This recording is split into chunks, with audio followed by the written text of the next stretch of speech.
जय श्री कृष्णा। आज की कहानी है, क्या आप खाना लेंगे।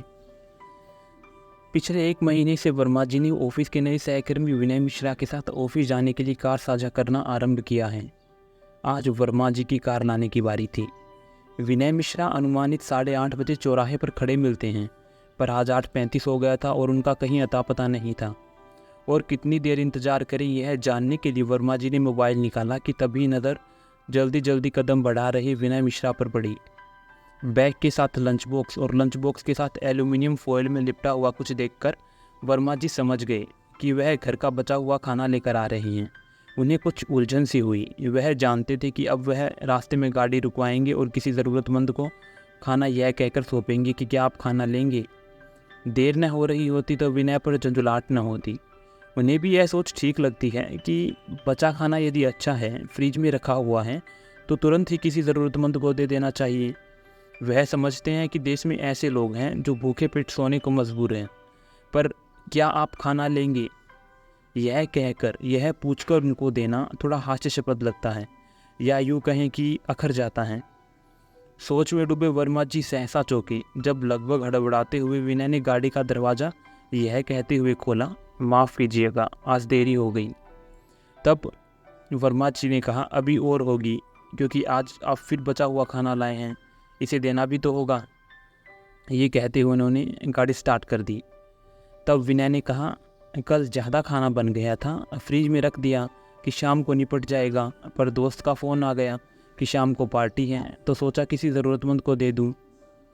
तब वर्मा जी ने कहा, आपके हिसाब से भिखारियों को तो ज़रूरतमंद की कैटेगरी में रखा ही नहीं जा सकता। वर्मा जी के उलाहने पर विनय मुस्कुराया, पर कुछ बोला नहीं।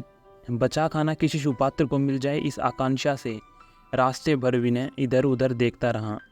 वर्मा जी ने कई बार भिखारियों को देख गाड़ी धीमी कर, इस उम्मीद से कि शायद गाड़ी रुकने का सिग्नल मिले, सवालिया नज़र विनय मिश्रा पर डालते रहे, पर निराशा ही मिली। आखिरकार गाड़ी रोकने का सिग्नल मिला तो वर्मा जी ने गाड़ी रोक दी। भैया सुनना ज़रा। खिड़की का शीशा नीचे करके सिर बाहर निकालते हुए विनय ने कुछ ही दूरी पर मैले कुचले कपड़े पहन उस कचरा बीनने वाले को पुकारा। धीमी गति से उस अधेड़ को गाड़ी के पास आता देख विनय कार से बाहर आ गया और वर्मा जी के चेहरे पर झुंझलाहट आ गई। 2 कदम उस अधेड़ के पास चलकर खाने का डिब्बा उसकी ओर बढ़ाते हुए वही चिरपरिचित जुमला, इसमें खाना है, क्या आप लेंगे।